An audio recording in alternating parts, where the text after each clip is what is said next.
변박 목사의 아침 묵상 2025년 10월 5일 주일 아침입니다. 오늘은 여호수아서 15장 20절로 63절 말씀을 통해서 점진적으로 성취되는 하나님의 언약, 이런 제목으로 말씀 묵상의 은혜를 나누겠습니다. 거룩한 주일 아침입니다. 목욕하고 겸손히 하나님 앞에 말씀과 기도로 섭니다. 주님 앞에 서는 이 시간이 내게는 황금의 시간입니다. 이 시간 하나님과의 친밀한 만남은 나의 가장 큰 힘이 되는 시간이고 소망이 되고 지혜가 되는 시간이기 때문입니다. 오늘도 나의 힘이 되시며 소망이시고 지혜이신 하나님을 예배하는 날, 나를 정결하게 준비하여 온 힘과 마음을 다해 예배하는 자로 발견되기를 기도합니다. 본문에는 유다 지파에 분배된 성읍들을 구체적으로 기록하고 있습니다. 4개의 지역으로 구분되어 나오는데 첫 번째는 에돔 근처인 남방 지역의 29개 성읍이 나열되어 나옵니다. 또 두 번째는 평지 세펠라로 불리는 블레셋 경계 지역의 성읍이고, 세 번째는 산지로 헤브론 드빌 중심의 산악지대 성읍이 나옵니다. 마지막으로 광야 사막지대로 사해 인근의 유다 광야 성읍들이 나오지요.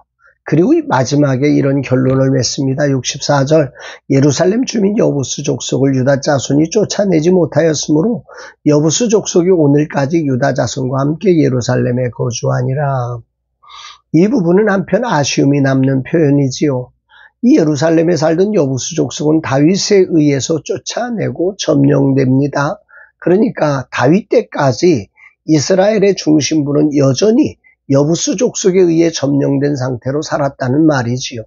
이런 여부수 족속의 잔존은 하나님의 약속이 인간의 불완전함 속에도 역사 속에서 서서히 완성되어 간다는 것을 보여줍니다.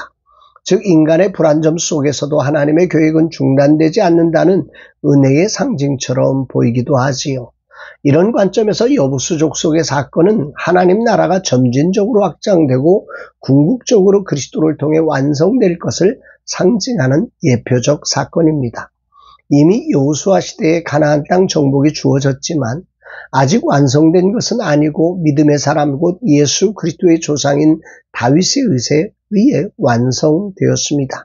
이는 이미 구원을 받은 우리가 아직 완성된 천국을 누리지 못하고 오직 예수 그리스도를 통해 완성된 천국을 누릴 수 있음을 예표하는 사건입니다.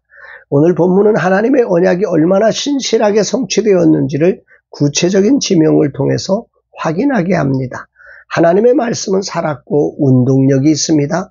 추상적인 것이 아니라 이렇게 확실하게 눈으로 볼 수 있고 만질 수 있게 드러난 것을 보여주는 장면이 오늘 이 성읍들 하나하나를 기록하고 있는 이유입니다.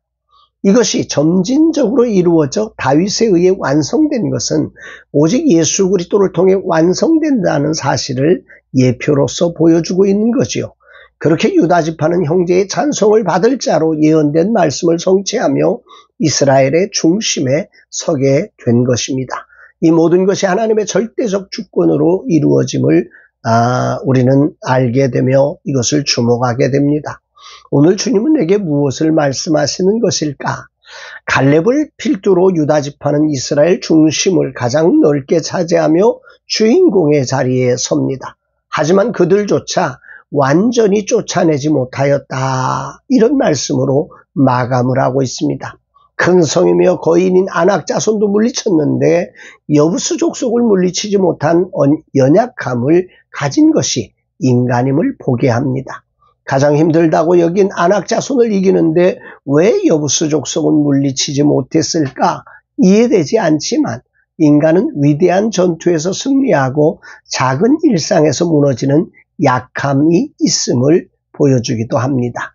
저의 경험으로 보아도 그렇습니다. 큰 일에는 승리하고 작은 것에 무너질 때가 많았습니다. 그럼에도 하나님은 이스라엘을 책망하지 않으시고 은혜 가운데 품으시며 점진적으로 당신의 언약이 성취되게 하시는 분이심이 큰 감동과 울림을 줍니다.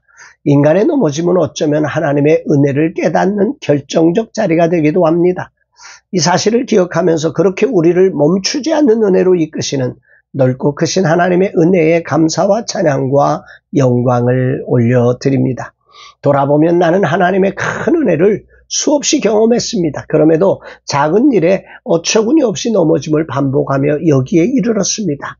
만일 하나님께서 더딘 나를 실망하여 은혜를 거두셨다면 나는 진작에 지옥의 아랫목을 차지해야 했을 사람입니다.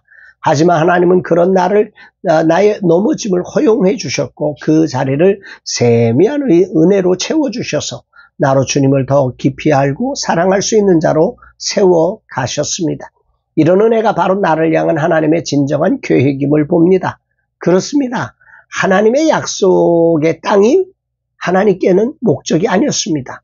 약속의 땅을 통해 이스라엘이 하나님을 알게 되고 그 하나님의 뜻을 이루는 자로 서는 것이었습니다. 이것을 위해 하나님은 더디고 무지에 수없이 실패하는 이들을 점진적 은혜로 채우시며 인도하셨음을 오늘 본문은 알게 하신 것입니다. 이 은혜가 또한 저를 세우고 있음을 자백하게 합니다.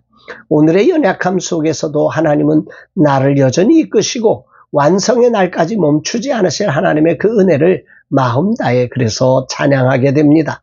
거룩한 주일 이 놀라운 은혜의 하나님을 찬양하고 감사하면서 이제는 정말 그 은혜를 기억하며 오늘이라는 자리에서 하나님의 뜻을 온전히 이루어드리는 온유한 심령이 되기를 다짐합니다. 사랑하는 여러분, 하나님의 언약이 인간의 연약함 속에서 그것이 끝이 아니라 점진적 성취로 드러난다는 사실, 하나님은 그만큼 우리를 그 사랑과 은혜와 긍휼로 품으시고 안으시고 인도하시는 하나님을 기억하면서 추석 명절 맞이하는 이 거룩한 주일에 정말 여러분의 심령 안에 이 크신 하나님을 향한 온전한 예배와 찬양이 하나님께로 드려지는 날 되기를 주님의 이름으로 축복합니다. 사랑합니다.